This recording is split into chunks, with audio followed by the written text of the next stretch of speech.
ziko asset 4 za muhimu ambazo unatakiwa uwe nazo kama kijana unapotaka kufanikiwa. Na mafanikio ni subjective. Kwa nikisema mafanikio sio tu kuwa na hela. Mafanikio ni kuwa significant, ni kuwa relevant, ni kuwa na contribution kwenye society, ni kutimiza ndoto zako, ni ku maximize potential yako. Kila mmoja ana definition yake ya mafanikio. Lakini yako mambo 4 ambayo ningependa uyachukue. Huwa naziita a life asset. Asset kama mtu anavyosema na ardhi, na gari, na nyumba. Ziko asset ambazo kijana ukiwa nazo zinaweza zikakufikisha mbali sana. Asset ya kwanza ni jina lako.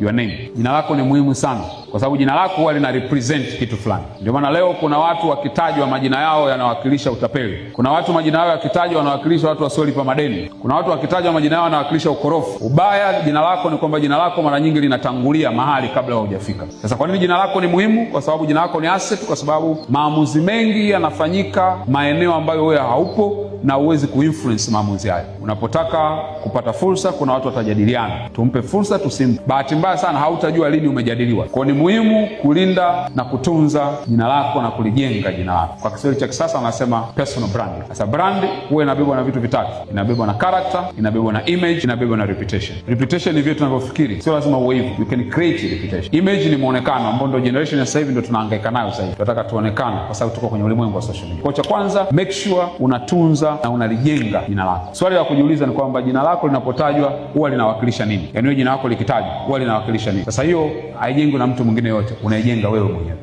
Asset ya pili unayohitaji ni mtandao wako, network. Kwa mujibu wa mtaalamu mmoja anaitwa Jeff Olson, wewe ni wastani wa watu 5 wanaokuzunguka. Ndio maana Uingereza na msemo wanasema show me your friend and I will tell you you are. Maana yake nikiangalia watu no hang around nao leo, ninaweza kujua kesho utakuwa mtu wa namna gani. Uhitaji kujifunza kuwa mbea kama una hang around watu ambao ni wambea. So unajua umbea unogi kama uchangii. Yaani inawezekana kila siku wewe wenzako ndio wanaleta umbea afu wewe ulete. Lazima na wewe uchangie. Kwa hiyo association yako ina determine destination yako. Hakuna neutral relationship. Kila relationship inakuambukiza kitu kizuri au kitu kibaya, au wewe unakiambukiza kitu kizuri au kitu kibaya. So you have to mind, lazima uwe na makini watu ambao unaambatana nao. Watu unaambatana nao wana affect mindset yako. Wakiwa wanalalamika, wakiwa wananungunika, wakiwa wanalaumu, na utajikuta unalaumu kila wakati. Watu unaoambatana nao wana affect pia fursa unazokutana nazo.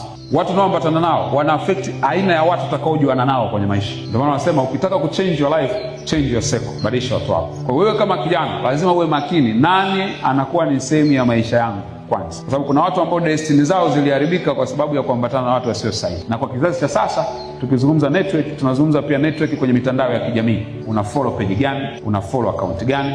Una like wapi? Kila siku unaangalia mambo gani? Unajifunza nini? Siku hizi kwenye utaratibu kwa mfano wa kuchukua visa, huwa wanakuambia ujaze na account zako za social media. Kuna kijana mmoja alikuwa anasimulia alikosa visa ya kwenda nje ya nchi kwa sababu ya kitu alichokuwa amekiandika miaka